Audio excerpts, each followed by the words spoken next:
جزاکم اللہ خیر. یہ مولانا اور کئی بوڑھے بچے جو ہے نا وہ یہ بھی سن لیں یہ زمانہ ایسا سرحد بہت بڑھ گئی ہے. اخباروں میں آ رہا کہیں تو سکڑ کر لوگ مر گئے، مرد عورتیں اور بچے. حضرت عمرو بن العاص رضی اللہ عنہ کا عمل یہ بہت اچھا ہے. دین انڈی لاٹھی نہیں کہ لوگوں کو مروا دو. انہیں ایک لشکر کا امیر بنا کر رسول کریم علیہ السلام نے بھیجا تھا. وہاں ان کو غسل کی حاجت ہوگی. اب دن بہت سردی کا تھا، بہت ٹھنڈ. انہوں نے تیمم کیا. اب امیر لشکر وہی سے جماعت کرائی.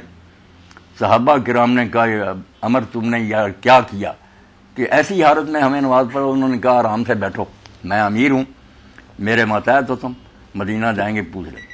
لوگوں نے رسول کریم علیہ السلام سے جب یہ بات عرض کی تو آپ نے فرمایا عمر تو انہیں اس جنابت کی حالت میں تیمم کر کے انہیں نماز پڑھا دی. پانی بھی تھا سب. انہوں نے کہا اللہ کے رسول اتنی سردی تھی کہ مجھے قرآن یاد آیا کہ اللہ کہتا ہے وَلَا تَقْتُلُوا أَنفُسَكُمْ، اپنے آپ کو ہلاک نہ کرو، ان اللہ کان بکم رحیم، اللہ تمہارے بارے میں بہت مہربان ہے.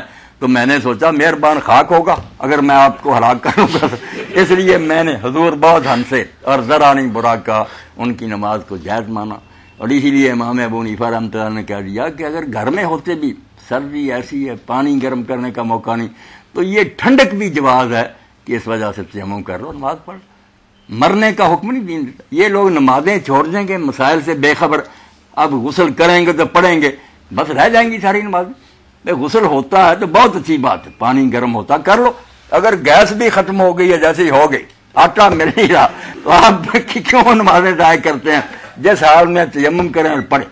اور تیمم کے بارے میں اب لوگ کہتے ہیں 2 مرتبہ ہاتھ مارو، 1 مرتبہ مارو تو منہ پر پھیرو، دوسری مرتبہ بھارو تو کونیوں سے لے کر، وہ یہی کہتے ہیں کہ جیسے وضو میں کونی.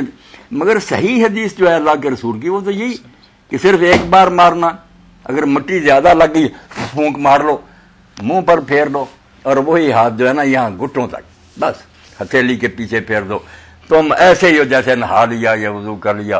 پڑھو نماز. 10 سال بھی پانی نہیں ملتا، پاک ہی پاک. یہ ٹھنڈا ملتا ہے تو پھر بھی گنجائش. ٹھیک ہے، جزاکم اللہ خیر. علماء تو طاہر میاں ایسے فقیہ گزرے، انہوں نے کہا اگر کوئی مہمان کیا ہوا وہاں حالت ہوگی ایسی، پانی بھی ملتا مگر وہ سمجھتا میں غسل کروں یار خام خواہ کی تہمت نہ پیدا ہو جائے کہ کیوں یہاں غسل کر رہا.